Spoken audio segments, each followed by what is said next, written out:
Hello, नमस्कार, कैसे हैं आप सभी। Welcome to Magnet Brains Hindi medium.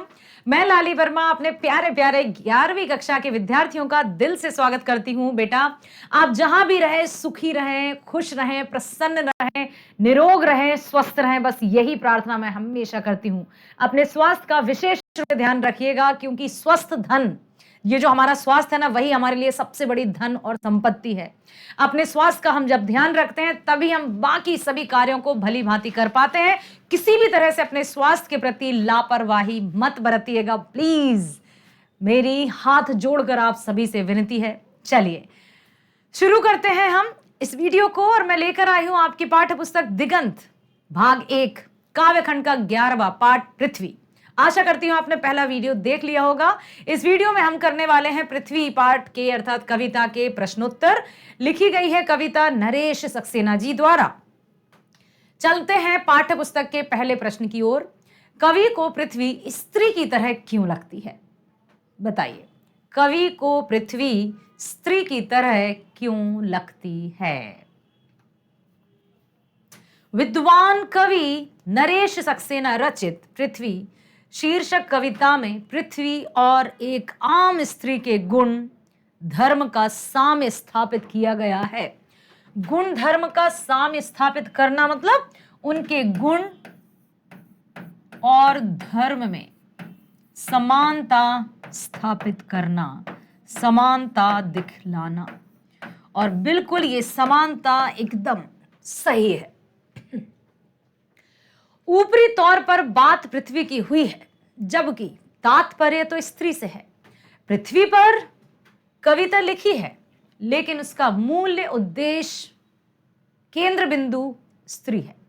पृथ्वी के माध्यम से कवि नरेश सक्सेना जी ने स्त्री की सहनशीलता, उसके मन में जो प्रेम, परोपकार, दया, ममता की भावना होती है, उसी के साथ साथ वो किस तरह से अपनी दुख और पीड़ा को अपने आप में छुपा के रखती है, किसी के समक्ष प्रकट भी नहीं होने देती।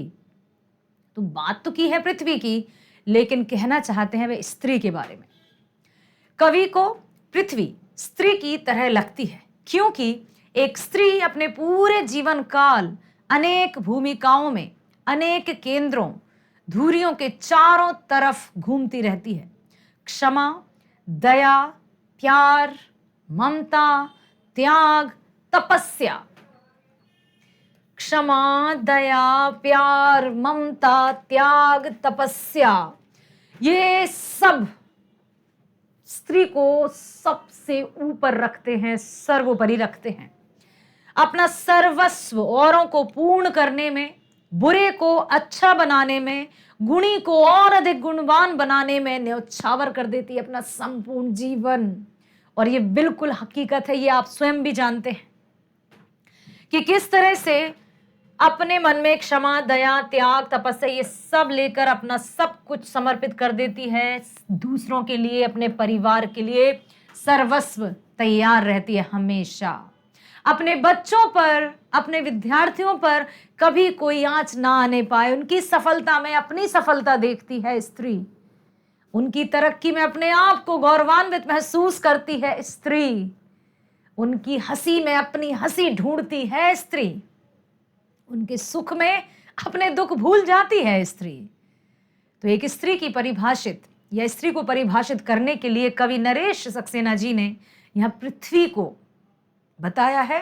पृथ्वी के माध्यम से वे स्त्री के गुणों को बताना चाहते हैं कि किस तरह से स्त्री अपना सर्वस्व समर्पित करके सबके लिए अपना जीवन ही त्याग देती है, समर्पित कर देती है। इस प्रक्रिया में उसे जो उपेक्षाएं मिलती हैं, तनाव मिलता है। देखो, ये बिल्कुल सही बात है बेटा। उसे निंदा भी मिलती है, उसे दुख भी होता है, उसका कभी कभी बहुत अजीब सा मन होता है, तनाव में गुजर जाती है, लेकिन फिर अपने आप को रिचार्ज करती है। फिर वो सामने वाले की कमियों को अनदेखा करके उसकी अच्छाइयों पर ध्यान देती है और पुनः फिर पहले की भांति उनके सामने अपना रवैया प्रस्तुत करती है, हंसती है, मुस्कुराती है। सहानुभूति की जगह आलोचना भी मिलती है।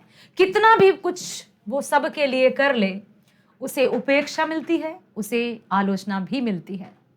उससे उसके भीतर आक्रोश विद्रोह की ज्वाला भी धधकती है, लेकिन वो फिर भी वो ज्वाला, वो आग अपने मन में ही जलने देती है, किसी के समक्ष प्रस्तुत नहीं करती, क्योंकि वो नहीं चाहती कि किसी को रत्ती मात्र भी दुख हो, कोई उसके कारण दुखी हो, ये बिल्कुल नहीं चाहती है, भले ही वो कितनी भी अंदर ही अंदर धधकती रहे। कभी कभी वह अपना संतुलन खो देती है और अपने ही संसार को बिखरने की कगार पर आ जाती है। कोई कब तक सहेगा, कब तक सुनेगा, कब तक खुद को जलाएगा? कभी तो है उसकी सहन शक्ति टूट जाती है ना, बांध टूट जाता है और सब कुछ नष्ट हो जाता है। किंतु दूसरे ही क्षण वह अपने आक्रोश विद्रोह की आग को शिवम बनाकर अपना जो दुख दर्द के घूंट पी जाती है, नया रूप देकर ऐसा कुछ सार्थक और मूल्यवान प्रस्तुत करती है कि संसार चकित रह जाता है। यही सब कुछ पृथ्वी भी बड़े फलक पर करती है। यही कारण है कि कवि को पृथ्वी स्त्री की तरह लगती है। स्त्री पृथ्वी, पृथ्वी स्त्री, दोनों उन्होंने बहुत सही किया है। पृथ्वी के कांपने का क्या अभिप्राय है? भूकंप, ज्वालामुखी, किस तरह से प्राकृतिक जब आपदाएं आती हैं तो मनुष्य त्राही त्राही करने लगता है। जिस प्रकृति के साथ केवल अपने स्वार्थ की पूर्ति के लिए मनुष्य छेड़छाड़ करता है, वही पृथ्वी जब अपने विकराल रूप में आती है तो सब कुछ नष्ट भ्रष्ट कर देती है। ठीक इसी तरह से स्त्री भी, जिसमें दया है, ममता है, प्रेम है, उसके अंदर क्रोध भी है, ज्वाला भी है। ऐसा कभी कोई कार्य मत करना जिससे कभी भी तुम्हें स्त्री की कोप भाजन बनना पड़े या उसकी क्रोध की ज्वाला में जलना पड़े। मेरे बच्चों, मुझे पूरा भरोसा है आप पर कि आप हमेशा सम्मान करेंगे नारी जाति का, एक समाज में अपने आप को एक सम्मानीय व्यक्ति बनाएंगे। ऐसी मैं उम्मीद रखती हूं आप सभी से। जैसे मेरे बच्चे वैसे आप मेरे बच्चे। पृथ्वी के भीतर भी बनावट स्थायी ना होकर परतदार है। हवा, पानी और भूगर्भ ताप के प्रताप से परतों का स्थान बदलता रहता है, जिसके प्रभाव से प्रतिदिन दुनिया के किसी ना किसी हिस्से में भूकंप के झटके आते रहते हैं। किंतु जब यह प्रक्रिया बहुत तीव्रता से होती है तो भयंकर तबाही वाला भूकंप आता है। इसी को कवि ने पृथ्वी का कांपना कहा है। और वो तबाही फिर ऐसी होती है, हाहाकार मच जाती है। गांव के गांव, शहर के शहर, बड़ी बड़ी अट्टालिकाएं सब धराशायी हो जाती हैं, सब जलमग्न हो जाती हैं या ध्वस्त हो जाती हैं। पृथ्वी की सतह पर जल है और सतह के नीचे भी, लेकिन उसके गर्भ के केंद्र में अग्नि है। स्त्री के संदर्भ में इसका क्या आशय है? कवि ने बताया है और हम सब जानते हैं कि पृथ्वी की सतह पर भी जल है, पृथ्वी के पाताल लोक में भी जल है, लेकिन भीतर या मध्य में अग्नि है। कैसे? अब उन्होंने स्त्री के माध्यम से क्या कहना चाहे, स्त्री के सतह या भीतर क्या? तो कविवर सक्सेना जी ने पृथ्वी शीर्षक कविता में नारी की सहनशीलता और उग्रता को पृथ्वी के माध्यम से रेखांकित करके विश्लेषित किया है। जिस प्रकार पृथ्वी की सतह और सतह के नीचे जल है ना, ठीक उसी प्रकार नारी के हृदय में करुणा, दया, सहनशीलता, ममता का अथाह सागर है। पृथ्वी के गर्भ के केंद्र में अग्नि है जो ज्वालामुखी का रूप लेती है। ठीक नारी भी जब क्रोधाग्नि से आवेशित होती है तो ग्रस्ती रूपी गाड़ी चरमरा जाती है। यदि स्त्री अपने विकराल रूप में आ जाए और वो कभी क्रोधित नहीं होती, कभी अपना सही रूप, या यूं कहें कि किसी को वो दुखी देखना ही नहीं चाहती है, किसी को दुख देना ही नहीं चाहती, ये दिल है, ये पावन, या यूं कहें कि ऐसा ही बनाया है परमपिता ने उसे। लेकिन जब कभी पानी सिर से ऊपर चला जाता है और उसे क्रोध आता है तो सब कुछ ध्वस्त हो जाता है। कवि ने नारी के गौरव का अंकन उसके कर्ममय जीवन के आंगन में स्वस्थ रूप में प्रतिबिंबित किया है। पृथ्वी और नारी के रहस्यों का अन्वेषण कार्य कवि की तकनीकी दृष्टिकोण से कर दोनों की समानता को उद्घाटित किया है कि किस तरह से पृथ्वी और स्त्री एक रूपी हैं। ठीक है, समझ में आ गया? अगला है, पृथ्वी कोयलों को हीरो में बदल देती है। क्या इसका कोई लक्ष्यार्थ है? यदि हाँ, तो स्पष्ट बताइए कि कवि इसके माध्यम से क्या कहना चाहते हैं, क्या कहना चाहते हैं। कोयला और हीरा रासायनिक भाषा में कार्बन के ही अपरूप हैं या अल्ट्रोप्स हैं। पृथ्वी के गर्भ में प्राकृतिक वानस्पतिक जीवाश्म जब गर्भस्थ ऊष्मा, ऑक्सीजन की अल्पता तथा भूगर्भीय दबाव से जब जल जाते हैं तो कोयला बन जाता है। ठीक है, समझ में आया? वो कोयला बन जाता है। यही जीवाश्म यदि बहुत अधिक दाब और ताप झेलता है तो हीरा जैसी कीमती कठोर पदार्थ भी बन जाता है। कहने का मतलब कि जितनी अधिक परिस्थितियां विपरीत होंगी उतना अधिक मजबूत वो व्यक्ति को बनाती जाएंगी। कवि की इस पंक्ति का लक्ष्यार्थ है कि नारी अपने त्याग, अपनी तपस्या और अपने बलिदान की अग्नि में साधारण पात्र को भी सुपात्र बना देती है, सुपात्र बना देती है। समझ में आया? संसार में जितनी भी महान विभूतियां हैं, सबका निर्माण मां रूपी धधकती भट्टी में ही हुआ है। स्त्रियों ने सारा दुख, गरल, अपमान पीकर सहकर एक से बढ़कर एक नवरत्न उत्पन्न किए हैं। जितने भी हम महान विभूतियों के बारे में सुनते आए हैं, सुन रहे हैं, उदाहरण प्रस्तुत करते हैं, वे स्त्री ने अपने गर्भ में ही पाले हैं, स्त्री ने ही जन्म दिया है।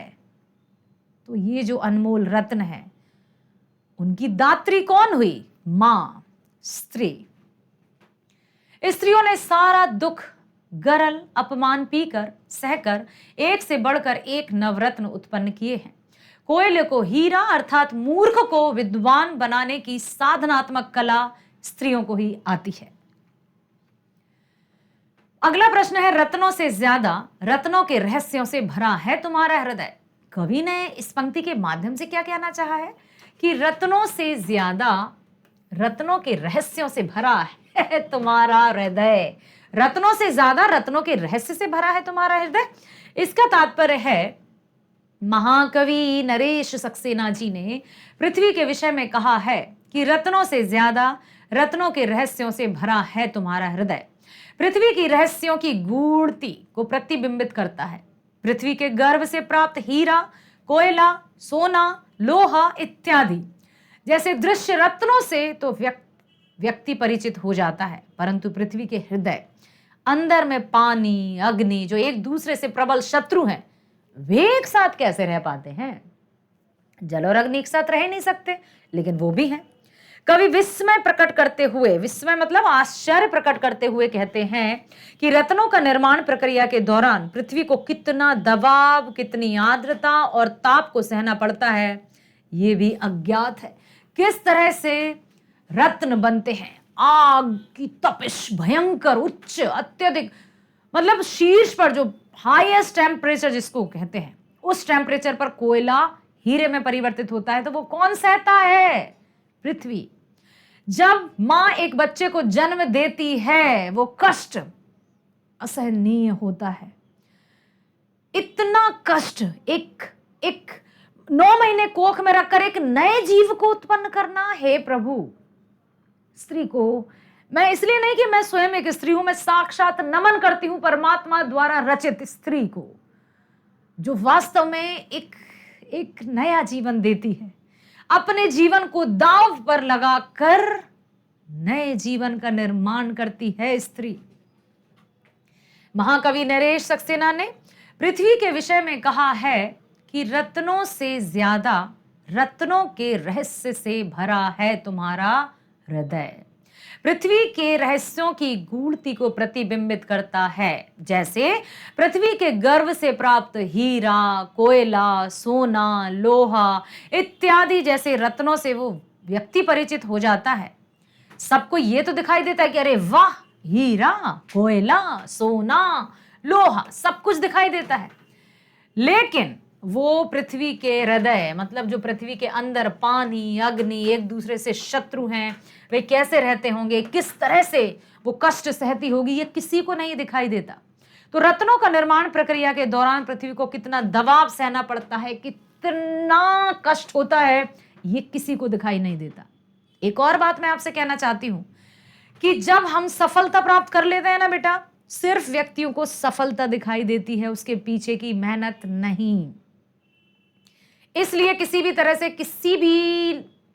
किसी से भी अपेक्षा मत रखना कि कोई हमारी प्रशंसा करे, कोई हमारी तारीफ करे। बस अपने कर्म के प्रति समर्पित होकर आगे बढ़ते रहना। मैं बस यही कहना चाहूंगी आपसे। अब हम चलते हैं अगले प्रश्न की ओर। हाँ, और है बेटा, पृथ्वी के रहस्यों का समय समय पर जनहित में कुछ महामानव वैज्ञानिक उद्घाटित करने का अंशतः प्रयास करते हैं। अनेकों रहस्यों से परिचित होने के बावजूद अभी भी पृथ्वी के संपूर्ण रहस्य को जानना एक अनछुआ पहलू शोध का विषय है। कवि कहना चाहते हैं कि पृथ्वी के गर्भ से निकलने वाले रत्नों की गुण दोष से तो हम परिचित हो जाते हैं, परंतु उसे हृदय के अंदर जो व्याप्त रहस्य हैं, उनकी जटिलता, उनकी कठिनाई पूर्णतः परिचित होने में अभी भी हम असफल हैं। कैसे, क्या है प्रकृति की रचना, वो सिर्फ विधाता ही जानता है। तुम घूमती हो तो घूमती चली जाती हो, तो घूमने का अर्थ क्या कहना चाहते हैं कवि? देखो, कविवर नरेश सक्सेना ने यहां पृथ्वी और नारी की समानता का बिंबात्मक चित्र प्रस्तुत किया है। कवि कहते हैं कि पृथ्वी अपने केंद्र में घूमती हुई अपनी दैनिक और वार्षिक गति के द्वारा अपने कर्तव्यों का निर्वहन करती है। खनिज संपदा, वन संपदा और थल संपदा को अपने ऊपर निवास करने वाले जीव जंतुओं को पृथ्वी मुफ्त में उपहार स्वरूप देकर उनका लालन पालन में सदा गतिमान रहती है। कवि के अनुसार नारी भी अपनी गृहस्थी के केंद्र में गतिमान रहकर अपने कर्तव्यों का निर्वहन करती ही रहती है, बिना किसी अपेक्षा के, बिना किसी उम्मीद के। अपनी सेवा, त्याग, ममता, सहिष्णुता मतलब सहनशीलता, ठीक है, स्नेह की बारिश अपने परिवार को पुष्पित एवं पल्लवित करती है। वह सदा पृथ्वी की तरह बिना थके हुए अपने कर्तव्य पथ पर घूमती रहती है। कवि ने पृथ्वी और नारी के कर्तव्य निर्वहन को घूमना से प्रतिबिंबित किया है कि वे कभी भी बैठती नहीं है, चैन की सांस नहीं लेती हैं, हमेशा कर्म कर्म कर्म में ही लगी रहती हैं। अगला है, क्या यह कविता पृथ्वी और स्त्री को अक्स पर अक्स रखकर देखने में सफल रही है? इस कविता का मूल्यांकन अपने शब्दों में कीजिए। आधुनिक संश्लिष्ट जीवन पद्धति के हिस्सेदार विद्वान कवि नरेश सक्सेना की कविता में अभियंता एक तीर से दो शिकार करने में सफलतापूर्वक उन्होंने किया है इस बात को, एक तीर से दो शिकार। पृथ्वी शीर्षक कविता समानांतर चलने वाले दो कविताओं का संयोजन है। कवि को ऐसा लगता है जैसे पृथ्वी में जितने गुण अवगुण हैं, उसी का लघु संस्करण एक आम स्त्री है। पृथ्वी की जो भी गतिविधियां हैं, जो भी अवदान है, ठीक वैसे ही गतिविधियां स्त्री की भी हैं। पृथ्वी भी धारण करती है, इसलिए इसका एक नाम धरती है। ओके, अब आपसे कोई पूछे कि पृथ्वी को धरती क्यों कहते हैं? क्योंकि वो धारण करती है। स्त्री भी धारण करती है, इसलिए इसका भी नाम है। ठीक है, पृथ्वी एक से बढ़कर एक अमूल्य बहुमूल्य रत्न अपने गर्भ से निकाल कर दे चुकी है, जिसने अपनी संतान का जीवन अधिक सुख सुविधा संपन्न हो सका है। पृथ्वी जीवन के उपकरण, साधन, संसाधन उपलब्ध कराती है। पानी, वायुमंडल, प्राकृतिक संपदा, सब कुछ पृथ्वी के अवदान है। एक स्त्री पृथ्वी की तरह मसृण भावनाओं, संवेदनाओं को अपने हृदय में धारण करती है। आदर्श सर्वोच्च जीवन मूल्यों की वह उत्पादिका, संरक्षिका और वाहिका है। सृष्टि का वस्तु जगत सत्य है, जिसे स्त्री अपनी कल्पना, ममता, कठोरता, अनुशासन, उद्बोधन, प्रेरणा, सहायता, सहचरता आदि के द्वारा सत्यम, शिवम, सुंदरम में परिणत कर देती है। तो पृथ्वी और स्त्री को कवि सक्सेना जी ने, नरेश सक्सेना जी ने बहुत ही समांतर रूप दिखाया है, और यह बिल्कुल सत्य है, यथार्थ है। पृथ्वी की गति द्वय सतत है, और इसी सातत्य के कारण जीवन शेष है। यदि निरंतरता रुक जाए, यहीं पर स्टॉप हो जाए तो वो नदी या वो पानी पीने योग्य नहीं रहता है। यदि निरंतरता बनी रहे बनी रहे बनी रहे तो सब पानी पीते हैं। ठीक इसी तरह से पृथ्वी चलायमान है, स्त्री भी चलायमान है, और वो हमेशा इस प्रकार आप देख सकते हैं कि पृथ्वी की गति सतत है। इसी सातत्य के कारण जीवन शेष है, जीवन प्रवाहमान है। एक स्त्री का तपश्चर्या वाला जीवन सतत है, जिसके कारण सृष्टि का सृजन महात यज्ञ जारी है। इस प्रकार निश्चय ही पृथ्वी और स्त्री एक दूसरे के बिंब प्रतिबिंब ही हैं। यदि हम देखें पृथ्वी और स्त्री, ठीक है, अब यहां पृथ्वी अपनी धुरी पर भी घूमती है, धुरी पर घूमती है निरंतरता के साथ, निरंतरता से, साथ ही साथ निरंतरता, ठीक है। सूर्य के भी परिक्रमा लगाती है, सूर्य का परिक्रमा भी करती है, का भी परिक्रमा करती है, चक्कर लगाती है, ठीक है, लगाती है ना चक्कर, घूमती है। ठीक उसी तरह से स्त्री भी सुबह से लेकर शाम तक घूमती रहती है, अर्थात जो वो उठती है अपने दिनचर्या के कामों में बस रमी रहती है। किसी भी तरह से वो अपने आप में कभी, मतलब थकती क्यों नहीं भाई, थकती होगी वो भी, लेकिन किसी को शो नहीं होने देती कि वो थक गई है, उसे भी थकावट होती है, निरंतरता के साथ कार्य में व्यस्त रहती है। अब देखो आप कि अभी आपने देखा कि पृथ्वी सूर्य के चक्कर लगाती है, ठीक बेटा, इसी तरह से घर के काम और वो भी सुबह से लेकर शाम तक, फिर बाहर के काम भी, जिम्मेदारियां भी, उत्तरदायित्व भी, सब कुछ। इसलिए पृथ्वी इज इक्वल टू स्त्री, स्त्री इज इक्वल टू पृथ्वी, ठीक है।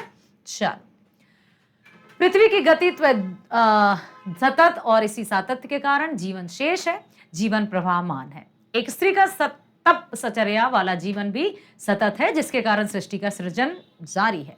इस प्रकार निश्चय ही पृथ्वी और स्त्री एक दूसरे के बिंब प्रतिबिंब हैं।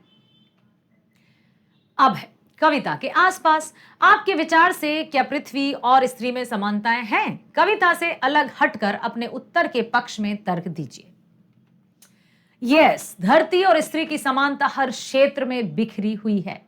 धरती और स्त्री दोनों को जननी के रूप में देखे जाने के बावजूद हिंदी साहित्य में पारिस्थितिक स्त्रीवाद को लेकर कोई ठोस काम नहीं हुआ है। पृथ्वी के भीतर जीवाश्म ईंधन बनने की प्रक्रिया की चर्चा अपने विज्ञान शिक्षक से कीजिए। यह आप सब भली भांति जानते हो कि किस तरह से ईंधनों का निर्माण होता है, और हम ये जानते हैं कि जब तापमान हाईएस्ट होता है तो कोयला हीरे में परिवर्तित होता है, इसलिए उसको रत्न गर्भा भी कहा गया है, और आपको चर्चा करनी ही है। जैसे लिखित उत्तर, जीवाश्म ईंधन करोड़ों वर्षों तक पृथ्वी की सतह में गहरे दबे हुए जंतुओं और वनस्पति अवशेषों से बने हैं, ठीक है। जीव अवशेष धीरे धीरे तलछट के नीचे दबकर एकत्रित हो जाते हैं, जिससे उन्हें ऑक्सीजन उपलब्ध नहीं हो पाती। तलछट के कारण या आवरण के कारण ना तो जीव अवशेषों का ऑक्सीकरण हो पाता है और ना ही विघटन, ठीक है। अपनी कल्पना शक्ति से नदी पर एक कविता लिखने का प्रयास करो। बताओ, यदि आपको कहा जाए कि नदी पर एक कविता लिखिए, तो आप क्या लिखेंगे? मान लो आपको नदी पर कविता लिखना है, नदी। देखो, लिख सकते हैं, कोशिश कर रही हूं भाई, मैं ऐसा नहीं है कि मैंने लिखी है। नदी हूं नदी में, नदी हूं नदी में, चलती रहती हूं सदा में, चलती रहती हूं सदा में।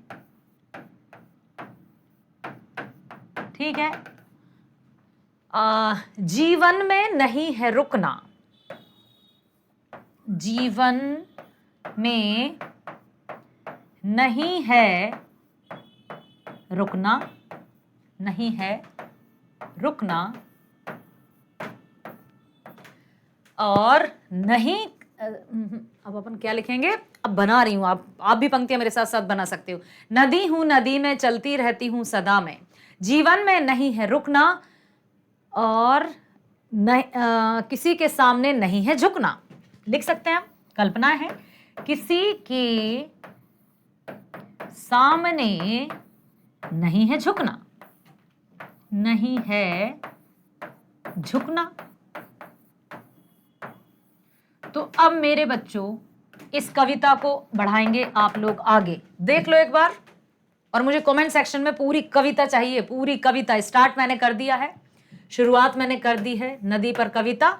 नदी हूं नदी में चलती रहती सदा में, जीवन में नहीं है रुकना, किसी के सामने नहीं है झुकना। कंटिन्यू करेंगे आप लोग। यस, स्क्रीनशॉट ले लीजिए या फिर अपनी कॉपी में लिख लीजिए जल्दी से, और मुझे कमेंट सेक्शन में आज ये जो हम कविता प्रश्नोत्तर पढ़ रहे हैं, पाठ 11 पृथ्वी के प्रश्नोत्तर में हमारा कविता के आसपास से है ये तीसरा प्रश्न। मैं चाहूंगी कि आप इसके आगे की पंक्तियां लिखें। बताइए, लिखेंगे? Very good. चलो,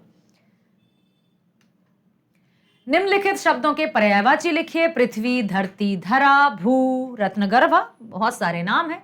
जल, पानी, नीर, सलिल, अग्नि, आग, अनल, स्त्री, पत्नी, दिन, दिवस, हीरा, हीरक।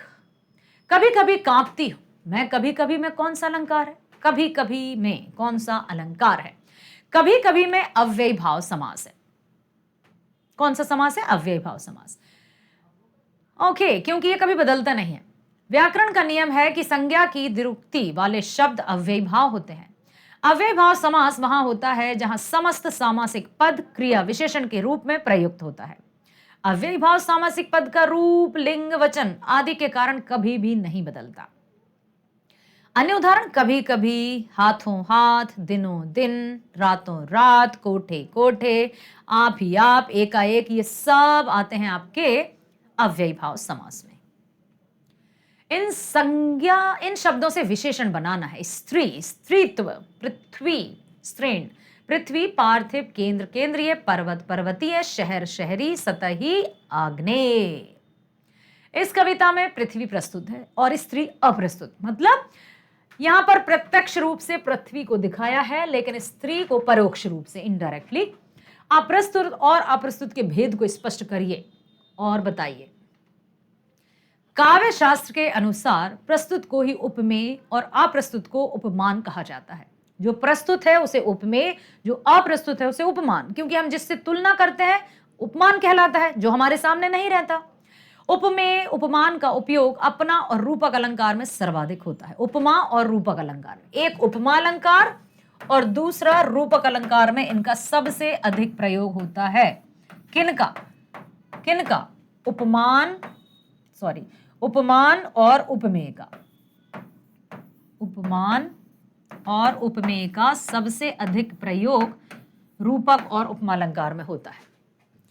कतिपय जैसे प्रस्तुत, अप्रस्तुत, आंख उदाहरण दिया जाता है, मीन, पंकज, मुख, चंद्र, मन, मयूर, उरोज, शीर्षवर, बेल आदि, जंग, कदली, स्तंभ, ये आदि। ठीक है। पृथ्वी, तुम क्या कोई स्त्री हो? यह प्रश्नवाचक है या संकेतवाचक। उदाहरण के साथ इन दोनों वाक्य प्रकारों का अंतर स्पष्ट करना है कि पूछा है कि पृथ्वी, क्या तुम कोई स्त्री हो? तो क्या यह प्रश्नवाचक है या संकेतवाचक?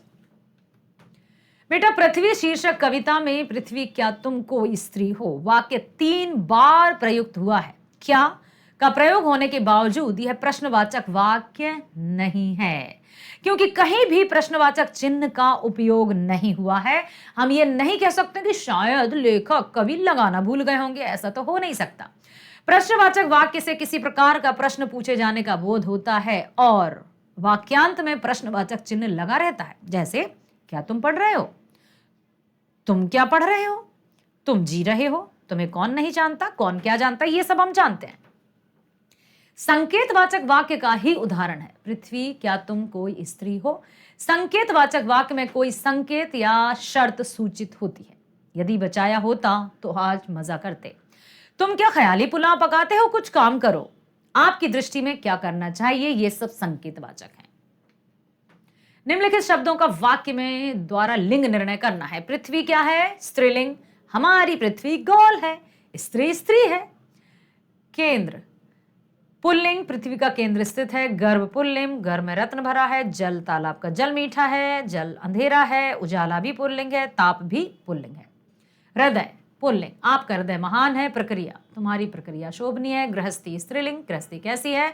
घर बार संवर चुका है। बहुत बहुत बढ़िया और थैंक यू सो मच। आशा करती हूँ बहुत ध्यानपूर्वक सुना है और कुछ भी यदि समझ में नहीं आया तो कमेंट सेक्शन में आपको प्रश्न पूछना है, मैं जरूर आपको उत्तर दूंगी। तो बने रहिए मेरे साथ मैग्नेट ब्रेन्स पर। Thank you so much.